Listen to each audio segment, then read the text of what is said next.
अगर आपके हाथ पैर बैठे बैठे सुन्न हो जाते हैं या हाथ पैरों में चींटियां जैसे चलने लगती हैं, अचानक से आपके हाथ पैर में करंट सा मारने लगता है, बॉडी में करंट सा दौड़ जाता है, या फिर नसों में अकड़न होती है, दर्द का एहसास होता है, हाथ पैर में से आग सी निकलती है, तो ये एक ऐसी मेडिकल प्रॉब्लम है जिसे न्यूरोपैथी के नाम से जानते हैं। और अगर आप या आपके घर में किसी को भी इस तरह की प्रॉब्लम फेस करनी पड़ती है तो आज की ये वीडियो आपके लिए बहुत ही इंपॉर्टेंट है, इसको ज़रूर देखिएगा, क्योंकि आज मैं आपको आज खाने पीने की चीज़ों के बारे में बताने वाला हूँ जो कि इस तरह की सभी प्रॉब्लम्स को ठीक करने में आपकी काफ़ी ज़्यादा हेल्प करेंगी। दोस्तों, न्यूरोपैथी अक्सर डायबिटीज़ की वजह से पैदा होती है, या फिर कई बार किसी केस में ये कुछ विटामिन के या मिनरल्स की कमी की वजह से भी हो सकती है, या फिर किसी चोट लगने की वजह से, इंजरी से हो सकती है, या फिर कई बार एनीमिया यानी खून की कमी से भी ऐसा हो सकता है। वैसे अक्सर जब भी हमें इस तरह की कोई प्रॉब्लम फेस करनी पड़ती है तो शुरुआत में हम इसे मामूली बात समझकर नज़रअंदाज कर देते हैं और सोचते हैं कि ऐसा तो अक्सर होता ही रहता है। लेकिन अगर इस पर ध्यान नहीं दिया जाए और न्यूरोपैथी की प्रॉब्लम आपको धीरे धीरे बॉडी में बढ़ती चली जाए तो इससे दोस्तों एक टाइम वो आता है जब ये प्रॉब्लम बहुत ही विकराल रूप ले लेती है और हमारी रोज़मर्रा की जो चीज़ें होती हैं, जो एक्टिविटीज़ होती हैं, उनमें भी जो है वो खलल पैदा करने लगती है। जैसे कि चलना फिरना, उठना बैठना, सीढ़ियाँ चढ़ना या आराम करते वक्त भी ऐसी प्रॉब्लम्स होती रहती है। तो चलिए शुरुआत करते हैं आज की इस वीडियो की और जानते हैं ऐसे पावरफुल फूड्स के बारे में जो कि न्यूरोपैथी की रोकथाम में और इसके इलाज में आपकी काफ़ी ज़्यादा हेल्प कर सकते हैं। तो चलिए शुरुआत करते हैं पहले सुपर फूड से जो कि है टर्मरिक यानी कि हल्दी। दोस्तों, हल्दी में करक्यूमिन नाम का एक बहुत ही पावरफुल एंटीऑक्सीडेंट पाया जाता है जो कि बॉडी में हर तरह के इन्फ्लेमेशन यानी सूजन को कम करने की ताकत रखता है। जब हम हल्दी को लेते हैं तो ये एंटीऑक्सीडेंट हमारी नसों को डैमेज होने से बचाता है, जिससे कि न्यूरोपैथी की कंडीशन में काफ़ी आराम मिलता है। इनफैक्ट कई रिसर्चर्स भी इस बात की पुष्टि कर चुकी हैं कि हल्दी में पाए जाने वाला ये करक्यूमिन न्यूरोपैथिक पेन को कम करने में काफ़ी ज़्यादा असरदार होता है। ये सिर्फ आपके न्यूरोपैथिक पेन को ही कम नहीं करता बल्कि ये नर्व फंक्शन को भी इंप्रूव करता है, ऐसा भी इन रिसर्चर्स का मानना है।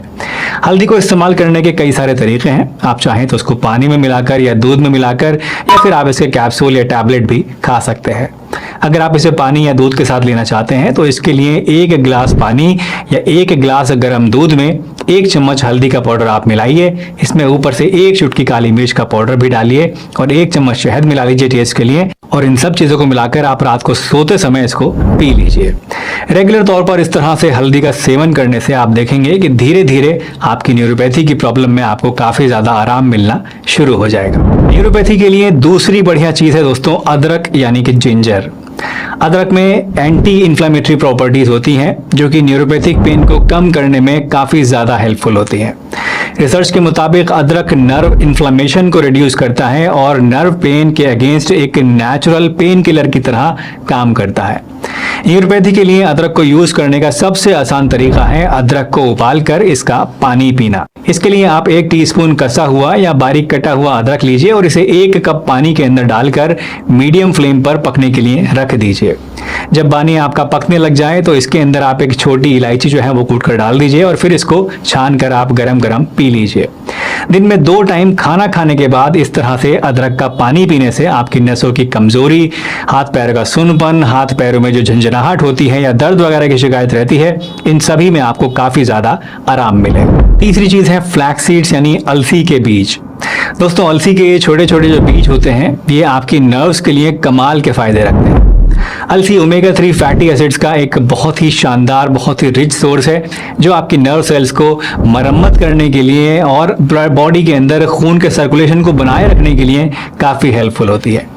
इसके अंदर अल्फा लिनिलोइक एसिड नाम का एक ओमेगा 3 फैटी एसिड होता है जो कि आपके न्यूरोलॉजिकल हेल्थ के लिए बहुत ही एसेंशियल है। ये इन्फ्लेमेशन को कम करते हैं और साथ साथ नर्व डैमेज होने से भी बचाते हैं, जो कि न्यूरोपैथी के पेशेंट्स के लिए बेहद ज़रूरी चीज़ है।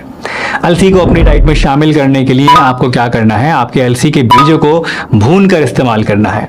आप अलसी के थोड़े से बीज ले लीजिए, उनको तवे पे पहले ड्राई रोस्ट कीजिए और फिर इसे कूट कर ग्राइंडर में या फिर पीस कर एक एयर टाइट कंटेनर के अंदर आप स्टोर करके रख लीजिए। इस पाउडर में से रोजाना आधा से लेके 1 टीस्पून तक दिन में 2 टाइम लेने से आपको नसों की ताकत को बढ़ाने में और न्यूरोपैथी के सिम्टम्स को कम करने में काफी ज्यादा हेल्प मिलेगी। अलसी के बीज को आप पानी के साथ या फिर दूध के साथ या फिर दही में मिलाकर भी इस्तेमाल कर सकते हैं। सर्दी के मौसम में अलसी के बीजों से बने हुए लड्डू भी बनाए जाते हैं, जो कि टेस्ट में काफ़ी ज़्यादा बढ़िया होते हैं और फायदा भी आपको बहुत सारा करते हैं। तो जिस तरह से भी आपको पसंद हो, आप उस तरह से अलसी के बीजों को इस्तेमाल कीजिए और इसका भरपूर